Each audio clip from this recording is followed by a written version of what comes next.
자각몽 하면 조금 뭐 더 좀 신선한 경험도 해보고 해야 되는데 무조건 뭐 여자 딱 이쁜 여자 딱 만들어가지고 난 뇌는 다 섹스밖에 없나?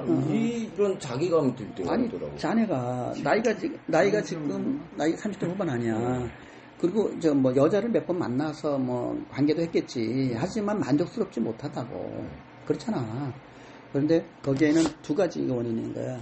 자네가 현실에서 만족스럽지 못한 섹스에 대한 갈망, 플러스 자네가 전생이라는 개념이 있고 이번에 운명 설정을 했을 거 아니야. 그 부분에 자네가 그런 부분에 대한 갈망이 있을 수 있어. 그러면 자네가 지금 이제 수련을 아직 하지 않았잖아. 안 했으면은 물질계 오욕 7종을 오욕 7종 뭐 재력, 권력, 섹스력 뭐 몇 가지, 그 다음에 뭐 신호애락, 애호욕의 모든 감정들을 내가 좀 만족하기 위해서 살아가는 거 아니야 결국은. 그런 것이 이루어지지 않으면 이루어지지 못하니까 현실에서 거기에 대한 망상이 생긴다고. 망상이 현실은 아니지만 망상이 생기잖아. 근데 나의 뇌는 그걸 구분을 못해. 그러다 보니까 잠이 들 때 자네가 가지고 있던 그 잠재의식에 가지고 있던 그것이 꿈에 들어가서 그것이 발현되는 거야. 발현되는 거라서 자네가 그런 거를 많이 겪는데, 수련을 하다 보면 바뀌는 거를 자네가 경험하게 돼. 그러니까 지금은 그렇다는 걸 이제 알고, 그 지금은 나는 이렇구나 라는 걸 알고, 그거 부정하지 마. 그때 갑자기 또 떠오른 게요. 그러니까 지금 되게 불공평하다는 생각이 드는 게, 뭐 어차피 그것도 뭐 내가 전생했을 수도 있지만, 부처님은 왕자로 태어나서 젊었을 때 다 해봤잖아요. 그럼 나 같아도 다 태어나서 그 욕망 다 충족시켰으면 그 지겹지. 다른 체험 하고 싶죠. 그래? 그게 자, 그렇게 대단한 일인가? 자, 그러면 그런 운명의 선택이 그냥 누구나 아무나 되겠어? 그러니까 그거 파동수를 높여야 된다는 이유가 그거예요. 그거는 파동수를 높여야 된다는 개념보다는 자기의 삶의 실천이, 자기 삶에서의 실천이 의식이 높고 고귀한 사람들도 있잖아. 그지? 그런 사람들은 저절로 마음의 파동이 높아져 있어. 높이려고 하는 것이, 높이려고 한다고 높여지는 것이 아니라, 높여지기 위해서는 몸과 마음이라는 관계가 있는데, 마음에서 어떤 생각과 어떤 실천을 하면은 파동이 높아진다라는 게 있잖아. 그 자네가 그걸 방편을 찾아가지고 그걸 실천해. 실천하면 자네의 몸과 마음의 파동이 차츰차츰 올라가. 그거 자네가 지금 뭐 여기 체온 게 가지고 측정을 할 거야. 그렇진 않지만 느낌으로 나의 몸의 파동이 올라가고 있고 건강해지고 있고 나의 의식이 참 고귀해지고 있다라고 하는 느낌으로 어느 정도 알아. 응? 그렇게 되면 자, 그것을 이제 누군 뭐 금수저 네. 그게 금수저, 은수저, 뭐 동수저, 흑수저라고 하는데, 자, 자네가 그랬어. 아니 석가모니처럼 왕자로 태어나가지고 그냥 그 성에다가 궁녀를 넣어주고 봄에는 여기서 여자들이랑 놀고 여름에 놀고 나 그 정도 할 만큼 하면 섹스가 지겨워서라도 집 나가겠다라고 했지만, 자, 그러면 그분은 그러한 운명적 선택을 했어. 그지? 설계가 된 거야. 그러면 그 전생이 어땠겠냐? 그거 생각을 해야지. 그분의 그 전전전전 생이 어떠한 결과가, 카르마가 있었기 때문에 그것이 가능한 상태였고, 그것을 하면서도 물질계에서 만족을 시켜줬음에도 불구하고 물질계의 것은 소용이 없다는 자기 의식이 딱 떠서 그거를 기꺼이 내려놓고 출가한 거 아니야. 그랬잖아. 그러면 자네는 지금 이번 생에 이렇게 살고 있다고. 그지? 그러면은 자기의 전생을 느껴야지. 자, 고요하게 자네가 자각몽을 할 수 있다고 한다면 그거를 자기의 전생을 알 수 있는 굉장히 좋은 기회야. 그러면 내가 자네 떠올리면 알아. 지금 떠올리는 게 뭔지. 야, 내가 어렸을 때 뭐뭐 떠올리더라? 그잖아? 그게 바로 자기가 전생에서 운명 설정한 것들을 경험한 거야. 그게 내가 전생에서 이렇게 요런 거를 운명 설정해서 와서 그걸 내가 그때 이런 걸 내가 경험했구나. 그것이 떠오르네? 그게 자기 전생의 운명 설정이야. 응? 그걸 알아차리고, 그 다음에 아직 나의 운명 설정 중에서 경험하지 못한, 아는 것도 남아있잖아. 그지? 그걸 겪고 나면 이런 거구나 하고 알아차리면 되는데 수련을 통해서 아까 중단전의 영역을 개발시키면 느낌으로 온단 말이야. 느낌으로. 그러면은 시작할 때 알아차려. 이게 내 운명이다. 그런데 자, 좋은 운명과 악업에 의한 운명이 있어. 그렇잖아. 좋은 운명에 의한 것이 카르마가 지금 드러나잖아. 그럼 그거를 살려서 증폭시켜야지. 그지? 네. 그래, 그거 즐기고 잘하고 그러면서 주변 사람한테 베풀라고 그거를. 그렇게 됐을 때. 예. 그 다음에 악업 때문에 뭐가 잘 안 돼. 안 되잖아. 그러면 그때 남 탓하면은 그게 반복돼. 예, 그 무슨 말인지 알아요. 근데 이게 제가 좀 혼란되는 게 저는 지금 어떻게 보면 정신병자잖아요. 몰라. 아니, 알코올 중독이거든요. 그건 뭐 병일 수도 있고 아닐 수도 있고. 근데 알코올 중독자들은 이게 한 잔만 마시면 다시 병원으로 가야 돼요. 그래서 제가 병원을 3차례 입원을 했는데, 그러니까 알코올 중독은 한 4년 동안 술을 마시는 게 의미가 없어요. 한 잔 마시면 무너져요. 다시 바닥으로. 그래. 그러니까 제가 묻고 싶은 거는 우리가 이제 영성 공부를 해서 파동이 이렇게 높아졌어요. 그러면 죽고 나면 여기서부터 시작이에요? 아니면 알코올 중독자처럼 다시 바닥부터 시작이냐? 알코올 중독은 자네의 이번 생에서의 운명 설정의 경험일 뿐이야. 하나의 경험 요소일 뿐이야. 자네가 여기서 올라가 있잖아, 어느 정도. 그럼 마지막 부분에 그것이 굉장히 비중이 커. 자기가 죽기 전까지의 그 최근 동안의 자네의 의식 수준이 굉장히 의미가 크다고. 그래서 지금 뭐 알코올 중독이었기 때문에 나는 죽어도 또 이것이 굉장히 강하게 남겨져 있을 거다라는 걱정을 할 필요 없고, 그거를 자네가 바꾸면 돼. 지금 자네가 이렇게 수련을 통해서 자기의 파동 의식을 높여가잖아, 몸의 파동을. 그러면은 어느 단계에 가면은 알코올이 싫어진 수도 있고, 그 다음에 알코올을 우연치 않게 먹을 수도 있어. 하지만 그 갭이 커서, 몸의 파동의 갭이 커서, 옛날에는 파동이 저진동이었기 때문에 그걸 먹으면 그냥 반응이 돼서 그냥 술에 그냥 돌아간단 말이야. 근데 이 정도 되잖아. 그런 파동의 갭이 있어가지고, 먹어도 옛날처럼 이렇게 툭 끌려내리는 것이 익에다가 알아. 알아. 그러니까 걱정하지 말고, 다만, 테스트 하지 마, 지금은. 테스트 하지 말고, 수련을 통해서 자기의 의식을 진동수를 높여가라고. 진동수를 높여가는데, 어떻게 높일 거야? 그거는 모르는데, 궁금한 게 이거라니까요. 그 진동수 높은 상태에서 죽으면, 다시 태어날 때 요 상태로 태어나냐고요, 정말로. 진동수가 높은 상태에서 태어났다는 건 뭐야? 의식의 스펙트럼이. 자, 모든 거는 주파수가 있지. 저 주식도 차트가 올라갔다 내렸다면서 막 가잖아. 자기의 의식이 높은 파동이 있고, 자기의 의식의 낮은 파동이 있잖아. 이걸 다 가져가. 이거 다 가져가는 거야. 그런데, 최근에 이 부분에서 많이 의식이 움직였단 말이야. 그러면은 죽고 나서 중흥계에서 저승계를 간 상태에서 최근에 직전 생의 것이 많이 드러나고 그 다음에 전체 누적된 생이 다 드러나지만 선택을 주로 여기서 할 수 있다고. 그거는 몸을 놓은 상태에서는 파동체라니까. 파동체야, 파동. 다양한 중첩된, 나는 그거를 뭐라고 하냐면 의식의 실탈의 파동이 얽혀져 있는 중첩체라고 나는 걸 표현해. 그러면 자네는 희노애락, 애호욕의 다양한 몇 개 층의 감정 덩어리들이 있지. 그것이 뭉쳐져 있는 거야. 뭉쳐져 있는 건데 각각의 감정은 다양한 수천억의 경험 파동들이 다 얽혀 있다고. 실타래 끈으로. 이것이 뭉쳐져 있는데 자네의 의식을 어디다 뒀느냐에 따라서 그 중에서 어떤 것이 에너지를 받아서 상위 의식이 드러나느냐, 저급한 개차반 의식이 드러나느냐, 이거의 문제인데 자네가 이번 경매 수련을 통해서 높은 의식을 많이 경험했잖아. 그러면 자네가 뭘 알게 되냐면 상위 의식을 드러낼 때 굉장히 편안하고 가볍다는 느낌을 자기가 느껴. 그거를 느껴, 자네가. 그렇기 때문에 몸 죽고 나면은 그것이 하고 싶어 한단 말이야. 무슨 말인지 알 것 같은 게, 혹시 저기 스베덴볼이라는 사람 아세요? 그 사람이 뭐 죽어가지고 어디 그러면 어떤 사람 사후세계인데 어떤 사람들은 빛이 있는데 일부러 빛이 싫어가지고 어둠 쪽으로 이렇게 가고 했던 말이 그 방금 한 말이랑 비슷한 것 같아요. 비슷한 거지. 이게 뭐냐면, 자, 내가 아까 저거 뭐라고 했어? 우주의 상태는 빛과 소리와 파동이라고 그랬지. 그거는 빛이 다르고 소리가 다르고 파동이 다른 것이 아니라 같은 진동수의 다른 상태에 드러남이야.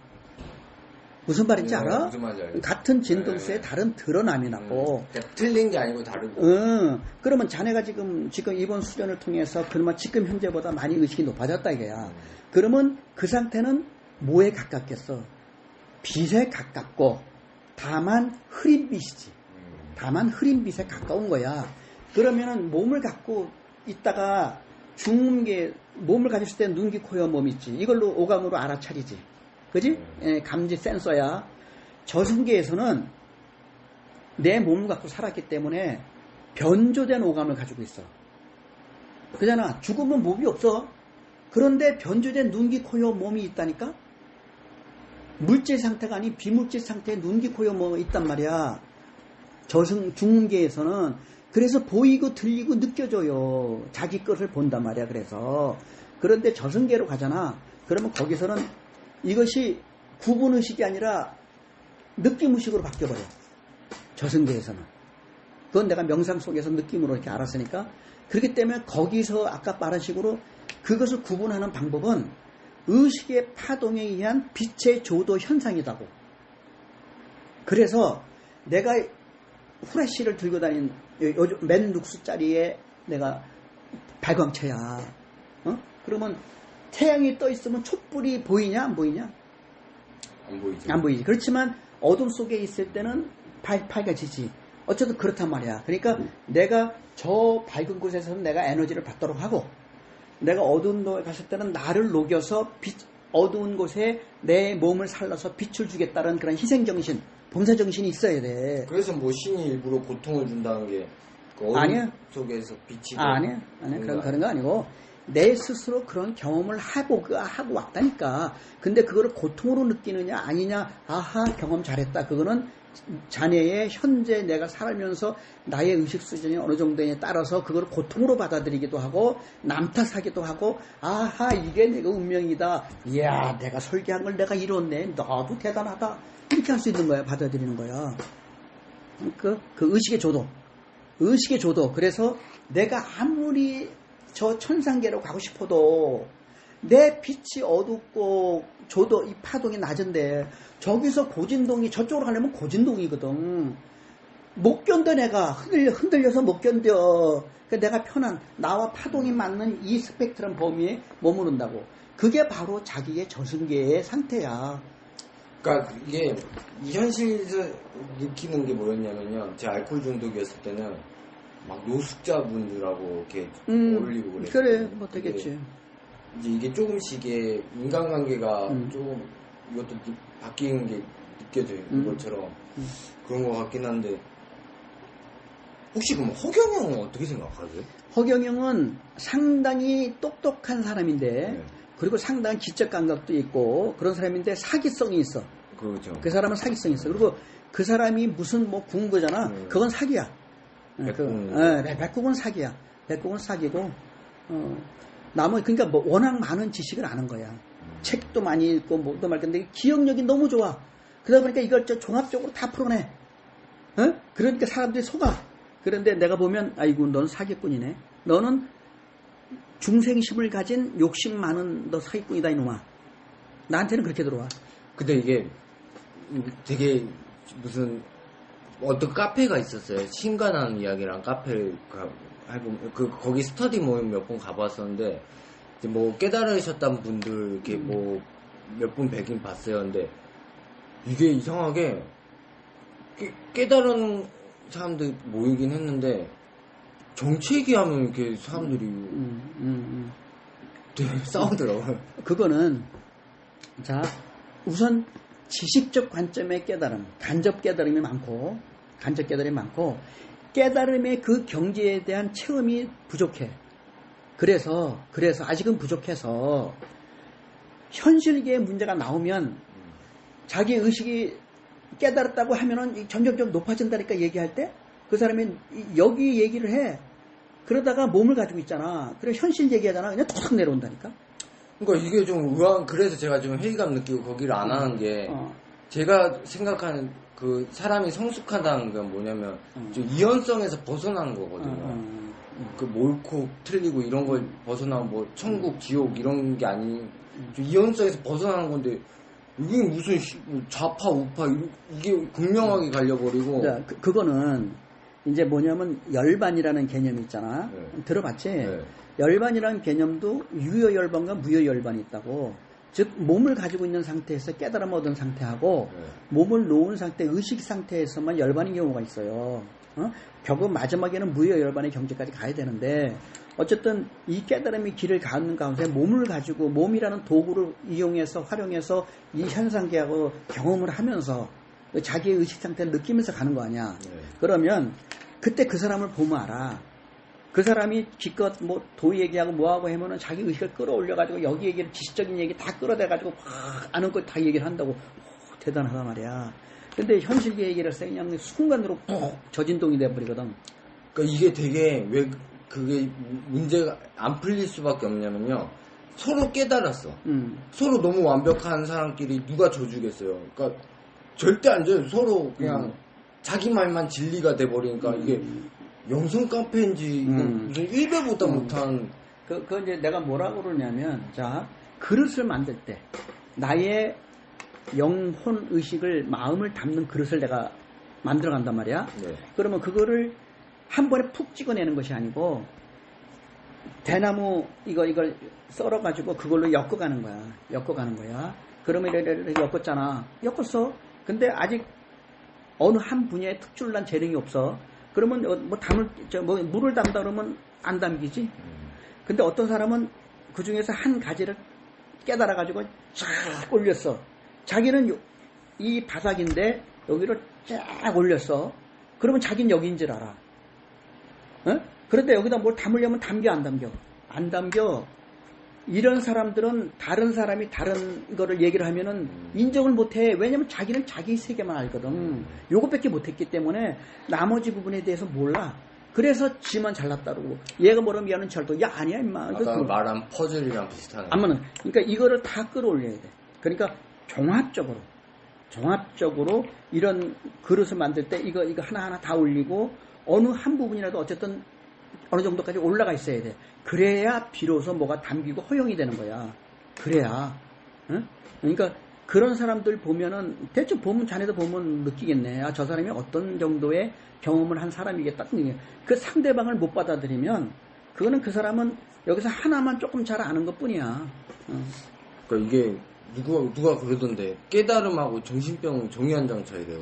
그렇지. 그렇게 볼 수도 있지. 볼 수 있는데, 그러니까 우리가 정신병자라고 이제 환자라고 그러지만 그 사람은 자기가 보고 있는 세상이 다른 쪽에 있는 거야.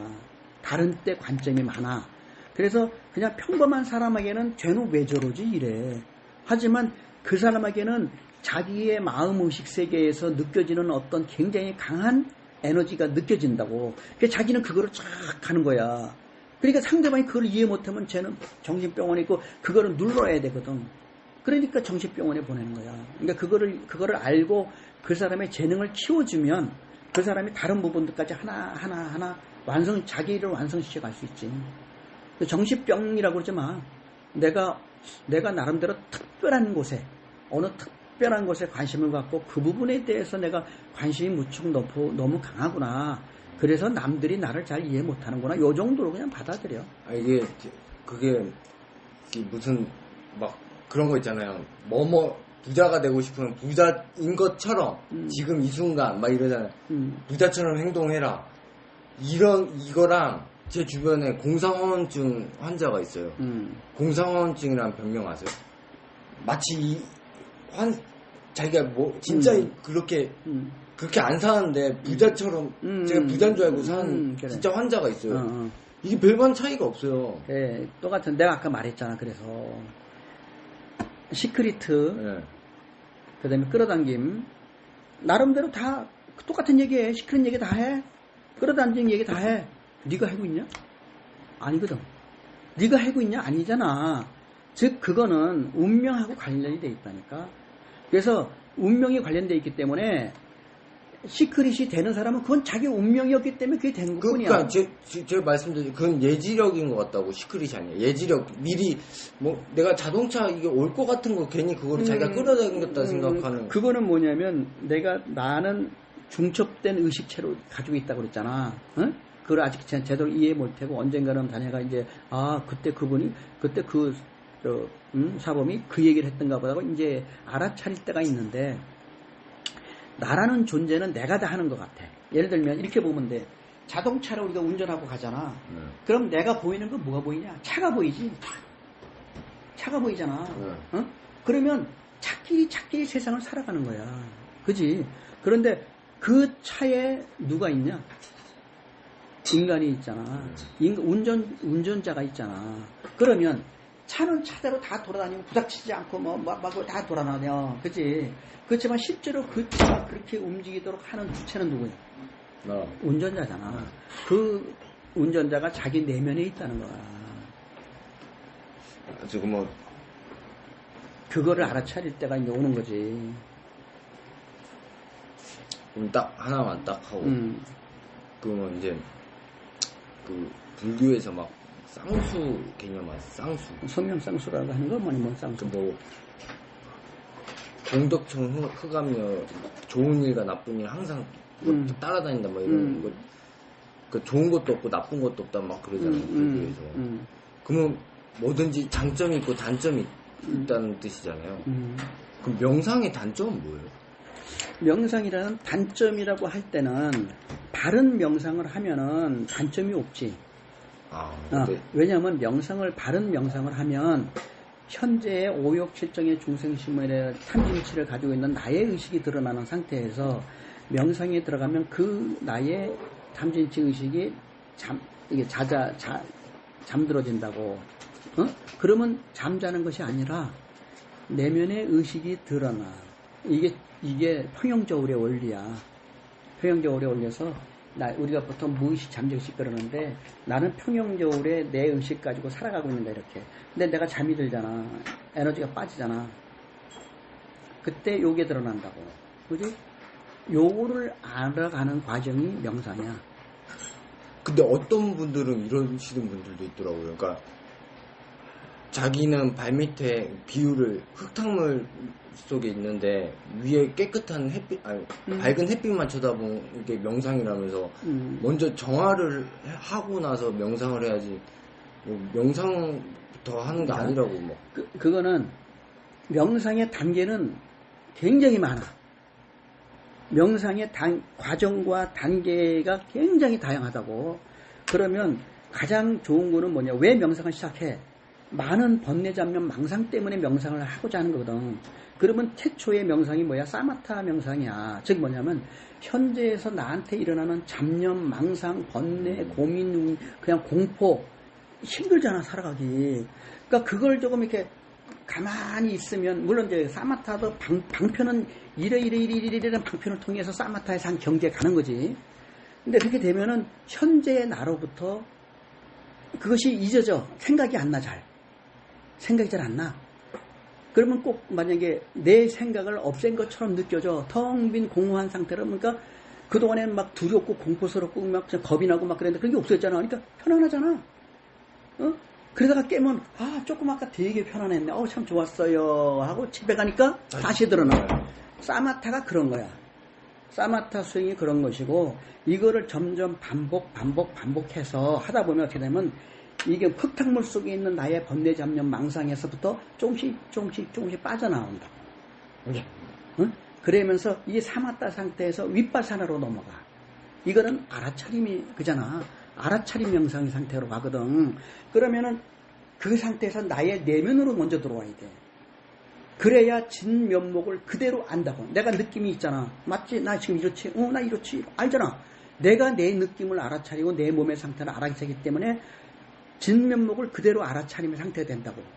그게 윗바사나 명상이고, 그 다음에 내가 하는 영능 명상은 뭐냐면, 그렇게 함으로써 그 다음에 어떤 상태가 되냐면, 나를 텅 비웠을 때 상대방이 느껴져져. 응? 상대방을 알아차리는 거야. 그게 영능명상이다. 그것까지는 할 필요는 없고. 근데 뭐 명상 잘못하면 뭐 어떤 분들 뭐 이렇게 헷가닥 간다고. 예, 그건 명상이 아닌 거지. 그래? 그건 명상이 아니고 사람에게는 뭐냐, 우리가 하단전, 중단전, 상단전이라고 했잖아. 하단전은 기초야. 중단전은 기둥이야. 상단전은 나의 마음의 집이라고. 그러면 이 기초와 기둥을 세우지 않고 마음 공부가 되지 않은 상태에서 명상을 하면 내가 마음의 집을 짓는 거야. 그치? 근데 이것이 흔들리잖아. 그러니까 여기에 에너지가 차고 여기와 여기는 기초가 없으니 무너진다고. 그래서 내가 뭔지 모르는 상태에 빠져버려. 그것을 말하는 거고. 그러니까 명상이나 이런 때 아까 내가 마음 공부라는 단어를 다 써놨잖아. 쭉 마음 공부 수련이라고 딱 써놨잖아. 그것을 준비한 상태에서 하나하나 수련에 들어가야 돼. 알겠어요. 그러니까 이제 다 알겠어요. 그 있잖아요. 그 뭐냐. 진짜 마지막. 진짜 시간이 이제 막 처음에 막 공부할 때 공부를 하기보다 뭐 맨날 뭐 감사합니다 이렇게 뭐 살라고 하잖아요. 근데 처음에 그냥 뭐 입으로 그냥 감사합니다 했는데 이게 또 시간이 지날수록 이건 아닌 것 같다는 생각이 드는 거예요. 이게 입으로 감사하는 거랑 이게 마음속에서 딱 올라오는 감사랑 틀리다는 딱 생각이 들더라고요. 그거는 나의 실제 감정하고 연결이 안 돼서 그래. 예, 그러니까 그 위선 아닌가요? 네. 그러니까 그거는 감사합니다를 잘 못한 것이고 방편이 좀 잘못된 거고 그거를 지도하는 사람이 그거를 이끌어 줬어야지. 그러니까 아까 거기서 궁금했던 게 아까 주문을 외우셨다고 했잖아요. 근데 그 주문 뜻을 알고 외우는 거랑 그냥 뜻도 모르는데 외우는 거. 만약에 어떤 외국인한테 그 명상할 때 옴 말고 그냥 장난으로 발 이렇게 명상을 하라고 하면은 그 외국인은 그 뜻도 모른 채 발 하면서 잘못되지. 왜냐하면 주문 수행이라든가 소리 수행을 했잖아. 네. 그거는 뭐냐면 그것을 통해서 인간이 그것을 통해서 어떤 깨달음의 높은 경지에 이르렀기 때문에 그것을 하라고 지금 펼쳐내 준 거야, 인간에게. 그래서 그걸 하면은 그 존재가 영성계에서, 혼계에서 그 경지에 울림하고 여기하고 공명이 된다고. 그래서 처음에는 내 뜻을 모르고 하더라도 공명이 되기 때문에 나도 잘 모르지만 몸에서 뭔가 변화가 일어나는 것 같아. 일종의 방언 같은. 하여튼 뭐 방언도 제대로 된 방언이어야 되고, 하여튼 그렇게 되고, 그 다음에는 뭐냐? 뜻을 알아야 돼. 그 다음에는. 처음에는 뜻을 모르고, 그러니까 뜻을 알고 하겠다는 사람도 있고. 그러니까 애기가 처음에 말을 하듯이, 그러니까 뭐 애기가 처음에 뭐 따라하는 거지. 뜻 알고 말을 하는 건 아닐 거 아니에요, 그냥. 그래서 그런 식으로 이러한 그 수련과 종교는 신, 행, 해, 증이야. 모르면 그냥 믿고 하는 거야. 그 다음에 한번 해보는 거야. 그 다음에 그렇구나 하고 이해하고 알아차리는 거야. 그 다음에 내가 그걸 통해서 내가 입증을 하는 거야. 신의 구원 내가 입증할 수 있어? 못하잖아. 그러면은 내가 행할 수 있어? 못하잖아. 이해가 돼? 아직 안 되잖아. 그러면 일단 한번 해보자. 믿고 해보자. 이런 거야. 그런 식으로 이게 어느 게 먼저일 거라고 없이 하나 그 방편에 따라서 어떤 경우는 내가 아는 거는 먼저 이해가 딱 오고 그 다음에 하면 돼 하고 막 해. 신행해 증을 어떻게 우선순위를 두고 가느냐 이거의 문제이지 어느 것이 먼저라고 하는 건 없어. 믿음만 강조하면 그건 사입이라고 보면 돼. 맞아요. 그것도 그러네. 그러니까 자네가 나한테 물어봐. 내가 다 설명해 줄게. 오늘 속이 시원하네. 그지?